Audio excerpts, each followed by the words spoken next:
le bienvenu. Merci. Yako nous allons vraiment ensemble na biso na ba émission na biso na kati ya site na bino bolinga la mingi EHP Media. EHP Media lelo avec Ekibumba to sali descente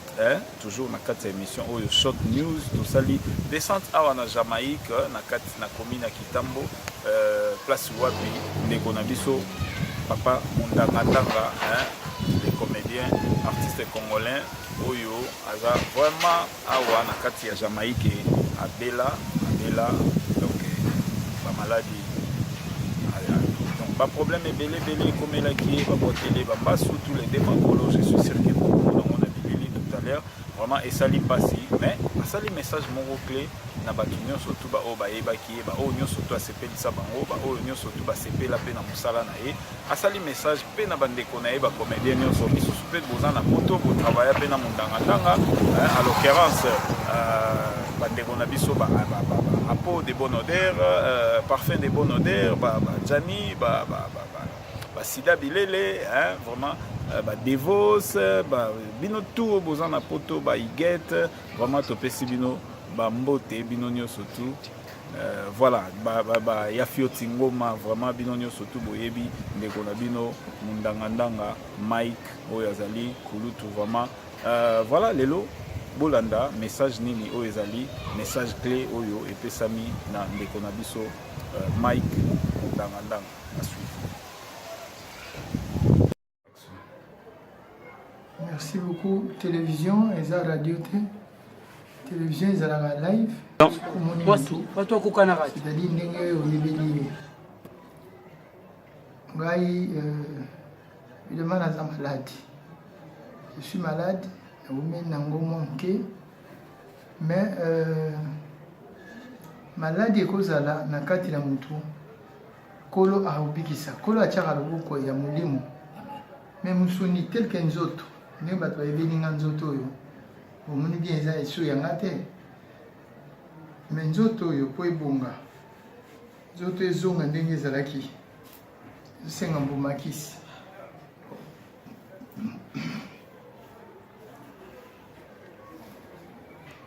soki ozomela kisi ozolia malamu quel que soit malade yango eza ndenge nini obika mais espoir ya vie avec Dieu toujours reprendre la santé ndenge tozalaki mais eloko ezopesa ngai mawa ni tete petit na ngai ndenge tozalaka oye kotala nga mais bacollègue oyo yanga na niveau na nga ya mosala oyo nasaleli mboka mingi nabandi mosala ya kosalela mboka mwana moke ti nakoli lelo nakomi tata na bana akoko mpe mosu lobotami naosalela mboka eske mboka ekotiki nga boye lokola eloko ozoloba ya vie na nga mozitu vie aza mpangi ya ngai vie akomona nga na mpasi ya bote asundola ngai me natravaka na teva nani ya vie ete bamama ndenge baza wana mama akomona nga bote Mama Benoît Moulaya. Bango soki bamoni nga état naza nango la solution. La solution, qu'est-ce qu'il faut? Ce qu'il me faut, hôpital. D'accord, hôpital, ou bien un traitement malam. On lia malam, un traitement malam, c'est tout. Merci. Le numéro est affiché. Voilà. Vous allez voir les gens en 081 50 28 752. 081 50 28 752 P na 090 189 24 03 090 189 24 03. Mutu nyonso nzamba osima mutema ne ya malamu ya mboka na biso akanisanga oyo azolanda bilili na biso eskenye sokoki. Ok, bandeko banso obotalaka biso obotalaka yoka sa weskize asingi aide na bino nzamba kabala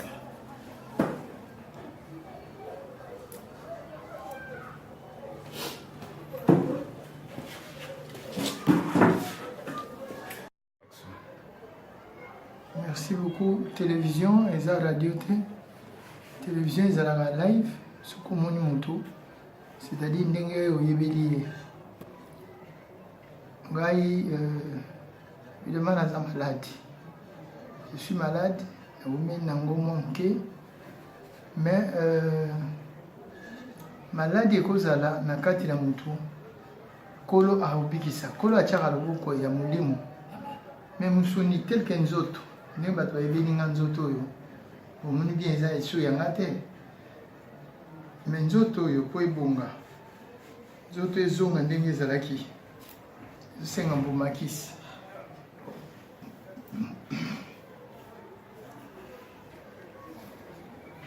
soki ozomela kisi ozolia malamu qu'il que soit malade yango eza ndenge nini obika mais espoir ezali avec Dieu toujours reprendre la santé ndenge tozalaki mais eloko ezopesa ngai mawa ni tete petit na ngai ndenge tozalaka oye kotala nga mais bacollègue oyo yanga na niveau na nga ya mosala oyo nasaleli mboka mingi nabandi mosala ya kosalela mboka mwana moke ti nakoli lelo nakomi tata na bana bakoko mpe mosu lobotami naosalela mboka eske mboka ekotiki nga boye lokola eloko ozoloba ya vie na nga mozitu vie aza mpangi ya ngai vie akomona nga na pasi ya bote asundola ngai me natravaka na teva nani ya vie ti bamama ndenge baza wana mama akomona nga bote Mama Benoît Moya bango soki bamoni nga na eta naza nango koluka solution qu'est-ce qu'il faut ce qu'il me faut hôpital ndakota hôpital ou bien nazwa traitement malamu nalia malamu nazwa traitement malamu c'est tout. Merci.